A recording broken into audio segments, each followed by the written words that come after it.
what we're going to do is now we're going to look at some properties of the Harris detector and actually of one or two other ways of detecting some interest points. Remember, the reason we're doing this is to find points that are going to be our feature points.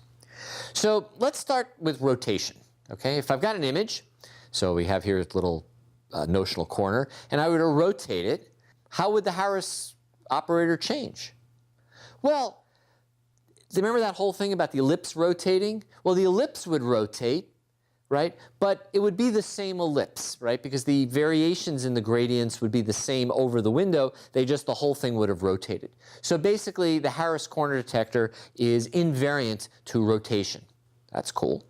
You don't have to take my word for it. You can take somebody else's word for it. No, you can actually study these things empirically, right? So the idea is you take some picture, you find some corners, and then you change the picture somehow, right? So maybe you rotate it a little bit, and then you find some corners again, and you measure sort of this repeatability, right? So the number of correspondences that were found versus the possible ones that you should have found. That is, how repeatable was the ability to find the same corners.